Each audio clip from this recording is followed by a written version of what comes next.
สวัสดีค่ะ สวัสดีเด็กๆชั้นประถมศึกษาปีที่3ทุกๆคนนะคะ วันนี้พบกับคุณครูก้อยในห้องเรียนวิทยาศาสตร์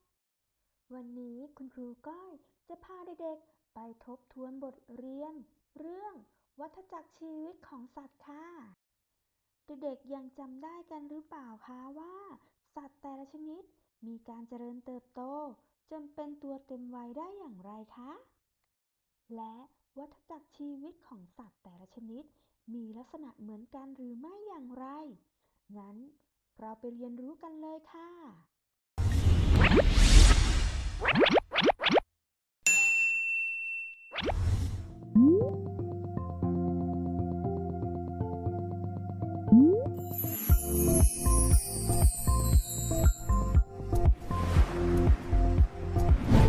วิทยาศาสตร์และเทคโนโลยี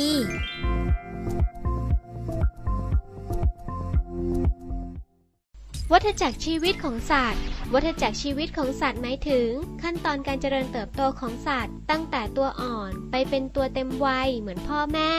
และสามารถสืบพันธุ์จนออกลูกออกหลานเพื่อดำรงพันธุ์วนเวียนต่อไปเรื่อยๆสัตว์บางชนิดออกลูกเป็นตัวรูปร่างของสัตว์ไม่เปลี่ยนแปลงระหว่างเจริญเติบโตแต่มีน้ำหนักเพิ่มขึ้นแบ่งเป็น 1. สัตว์ที่ออกลูกบนบกเช่นช้างสิงโตลิงสุนัข 2. สัตว์ที่ออกลูกในน้ำเช่นโลมาวาฬปลาหางนกยูงนะครับสัตว์บางชนิดออกลูกเป็นไข่ก่อนแล้วจึงฟักเป็นตัวรูปร่างของสัตว์เมื่อฟักออกมาจากไข่จะมีรูปร่างเหมือนพ่อแม่แต่มีขนาดเล็กกว่าเช่นไก่เป็ดเต่าและมีการเปลี่ยนแปลงรูปร่างระหว่างเจริญเติบโตก่อนที่จะกลายเป็นตัวเต็มวัยเหมือนพ่อแม่เช่นกบผีเสื้อยุงนะครับสัตว์แต่ละชนิดเลือกสถานที่ที่เหมาะสมในการออกลูกและวางไข่แตกต่างกันนะครับสัตว์ชนิดใดย่อมเกิดจากสัตว์ชนิดนั้นสัตว์บางชนิดมีการเปลี่ยนแปลงรูปร่างลักษณะขณะเจริญเติบโตแต่สัตว์บางชนิดไม่มีการเปลี่ยนแปลงรูปร่างลักษณะขณะเจริญเติบโตสัตว์เมื่อเจริญเติบโตเต็มที่จะมีการสืบพันธุ์หลังจากมีการผสมพันธุ์ระหว่างเซลล์สืบพันธุ์เพศผู้เซลล์อสุจิและเซลล์สืบพันธุ์เพศเมียเซลล์ไข่แล้วเกิดการปฏิสนธิไข่ที่ได้รับการผสมจะเจริญเติบโตเป็นตัวอ่อนแล้วเจริญเติบโตเป็นตัวเต็มวัยจนสามารถสืบพันธุ์ได้ต่อไปวนเวียนไปเรื่อยๆเป็นวัฏจักรชีวิตของสัตว์หรือวงจรชีวิตของสัตว์ซึ่งสัตว์แต่ละชนิดเช่น